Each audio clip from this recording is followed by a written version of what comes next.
ہزاروں قطار رونے لگے۔ ابن زیاد نے کہا خدا تجھے خوب رلائے، اگر تو بوڑھا نہ ہوتا اور تیری عقل خراب نہ ہو گئی ہوتی تو میں تیری گردن اڑا دیتا۔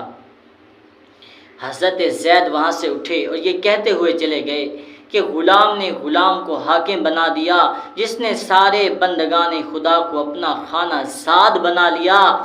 اے قوم عرب، آج سے تم سب غلام ہو گئے۔ تم نے فرزند رسول کو قتل کیا اور مر جانا کے بعد اپنا حاکم بنا لیا، جو اچھوں کو قتل کر رہا ہے اور بروں کو غلام بنا رہا ہے۔ تم نے ذلت کو گوارا کر لیا، اور جو ذلت کو گوارا کرے اس پر خدا کی مار ہوتی ہے۔ اب اعلان ہوا کہ لوگ بڑی مسجد میں جمع ہو جائیں۔ جب بہت سے لوگ وہاں اکٹھے ہو گئے تو ابن زیاد اور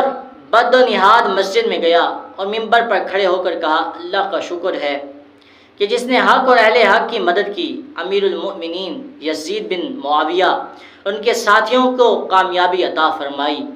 اور ان کی فتح اور نصرت سے سرفرازیت عطا فرمائی، اور قذاب ابن قذاب حسین بن علی اور ان کے گروہ کو شکست دی اور ان کو ہلاک کیا۔ معاذ اللہ ثم معاذ اللہ، جب اس بدبخت نے حضرت امام حسین اور ان کے والد گرامی حضرت علی کو قذاب کہا تو حضرت عبداللہ بن عفیف ازدی جو محب اہل بیت تھے، دونوں آنکھوں سے معذور تھے اور سارا دن ذکر و فکر اور نماز پڑھنے کے لیے مسجد میں گزارتے تھے، وہ ابن زیاد کی گستاخی کو برداشت نہ کر سکے۔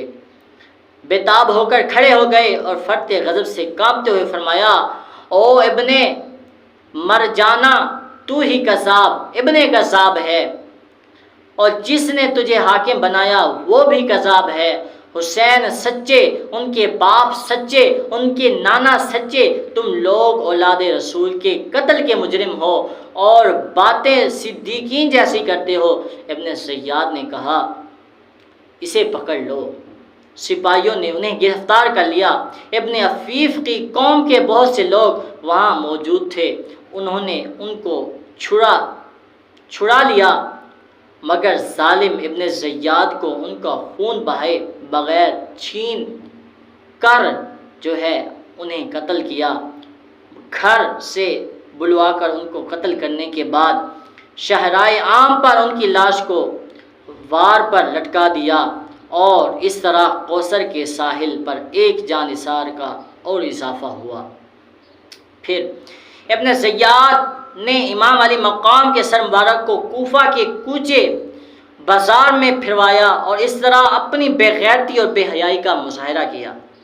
اس کے بعد حضرت امام اور ان کے تمام جانثار شہداء کرام کے سروں کو ان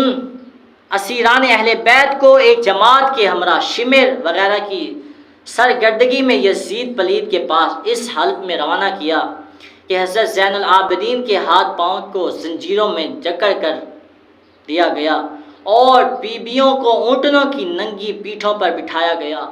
اور ظالم نے حکم دیا تھا کہ سروں کو نیزوں پر چڑھائے ہوئے آبادیوں میں سے ہو کر گزرنا تاکہ لوگوں کو عبرت ہو اور آئندہ کوئی یزید کی مخالفت پر آمادہ نہ ہو۔ جب اشقیاء کی جماعت امام علی مقام کے سر مبارک کو لے کر پہلی منزل پر ایک